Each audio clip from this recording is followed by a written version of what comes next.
সম্মানিত উপস্থিতি, আমাকে আপনারা অনেকেই চেনেন। আমাকে একটু জিকিরের দায়িত্ব দেওয়া হয়েছে যে সন্ধ্যার সময় বরকতার প্রত্যেকটা মাহফিলের মজলিসে কিছু সময় জিকির করানো হয়। আর জিকির না হলে অনুষ্ঠানের পরিপূর্ণতা হয় না। কি কারণ হয় না। মোমেন বান্দার অন্তরে খোরাক হচ্ছে জিকির। জোরে কর না সুবহানাল্লাহ। আর যারা মোমেলে কামেল নয় তাদের বিভিন্ন মত পথ আছে যে নামাজ মানে জিকির, রোজা মানে জিকির, কোরআন তেলাওয়াত মানে জিকির।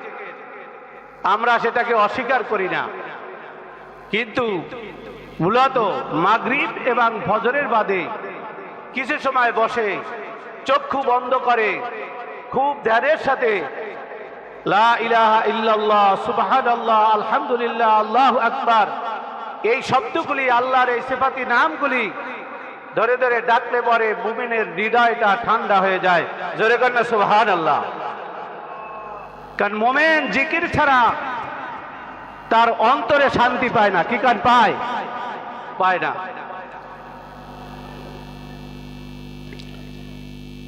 মহান রব্বুল আলামিন পবিত্র কালামুল্লাহ শরীফের ভিতরে জিকির সম্পর্কে অসংখ্য আয়াত অবতীর্ণ করেছেন। আমার মতো ক্ষুদ্র গোলাম তার ব্যাখ্যা, বিশ্লেষণ বা অনুবাদ করে শেষ করতে পারবে না। দুই একখানা আয়াতের অনুবাদ করি আমি আমার কার্যক্রম শুরু করব। এর মধ্যে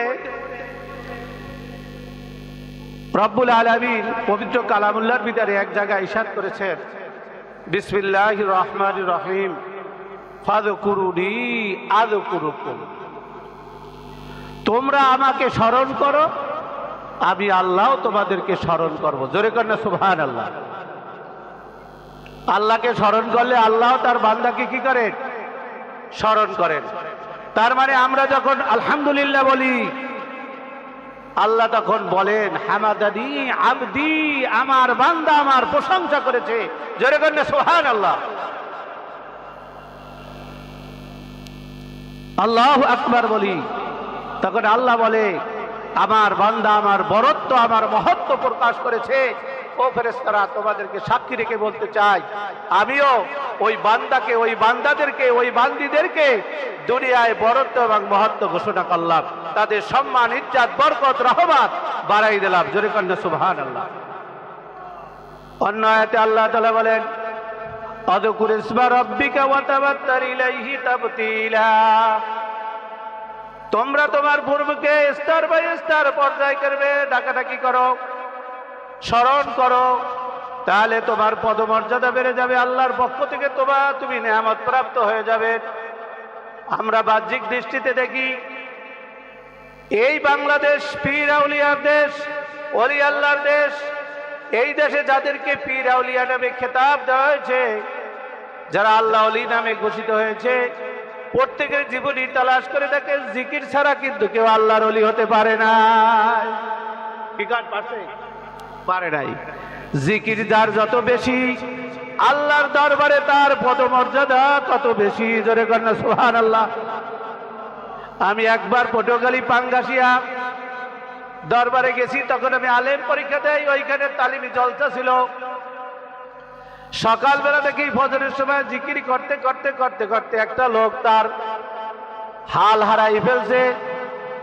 জিকির করতে করতে মসজিদ থেকে বের হইয়া রোডে গেছে, রোড থেকে গড়িয়ে পাশে পড়ে গেছে একটা ধান খেতে। তার ভাইরা তাদেরকে ধরে আনে, পরিষ্কার পরিচ্ছন্ন করে এরপরে তাকে বসাই রাখছে, কিন্তু সে অচেতন অবস্থায় আছে, কিন্তু তার ভিতরে জিকিরের তাসির চলতেছে। তখন তো আমার ছাত্র বয়স, চিন্তা করলাম এই অবস্থাটা কেন হয়। আমি আমার ওস্তাদের কাছে চলে গেলাম যে হুজুর আসলে অবস্থাটা কি, ঘটনাটা কি?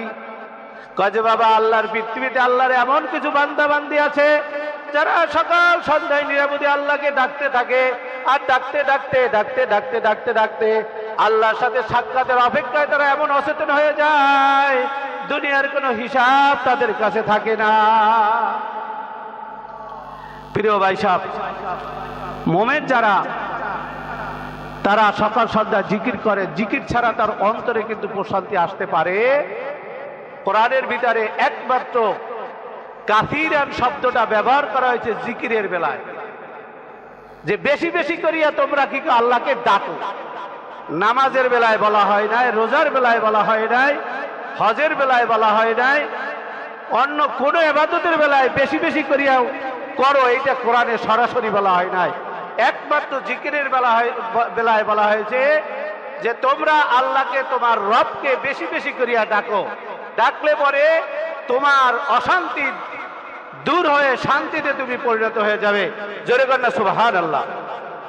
অন্যদিকে আমরা একটু সময় জিকির করব। জিকিরের পূর্বে আমাদের পক্ষ থেকে যারা হারিয়ে গেছে, আমাদের পিতা মাতা, দাদা দাদি, মুরব্বীরা, ওস্তাদ, তাদের জন্য রুহের সবরেসানি করা দরকার। কি গান আছে কি নাই? কথা বলে, রুহের সবরেসানি করার দরকার আছে কি নাই? আছে। কারণ সমাজে ফিতনা ফাসাদ ছড়াই গেছে। দোয়া লাগে না, এইটা লাগে না, ওইটা লাগে না, না লাগতে না লাগতে এক সময় অনেক কিছু তারা করে ফেলবে। এই জন্য দোয়ার প্রয়োজন আছে। দোয়াটাও হলো ইবাদত। জোরে করে সুবহানাল্লাহ। এই জন্য আমরা একবার সূরা ফাতিহা, 3 বার সূরা ইখলাস, কয়েকবার দুরূদ শরীফ পড়েন। আউযু বিল্লাহি মিনাশ শাইতানির রাজীম। বিসমিল্লাহির রহমানির রহিম। আলহামদুলিল্লাহি রাব্বিল আলামিন, আর রহমানির রহিম, মালিকি ইয়াউমিদ্দিন। ইয়াকা না'বুদু ওয়া ইয়াকা নাস্তাঈন। ইহদিনাস সিরাতাল মুস্তাকিম, সিরাতাল লাযীনা আন'আমতা আলাইহিম গায়রিল মাগদুবি আলাইহিম ওয়ালাদ-দাল্লিন। আমিন। বিসমিল্লাহির রহমানির রহিম।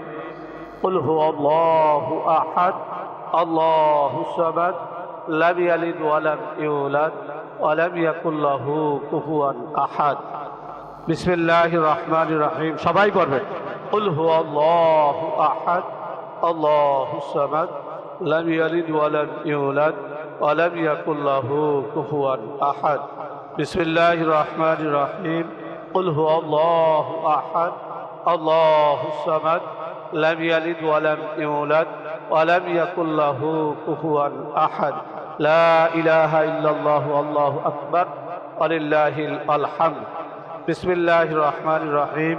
اللهم صل على سيدنا ونبينا وشفينا وحبيبنا مولانا محمد صلى الله على آله وأصحابه وبارك وسلم.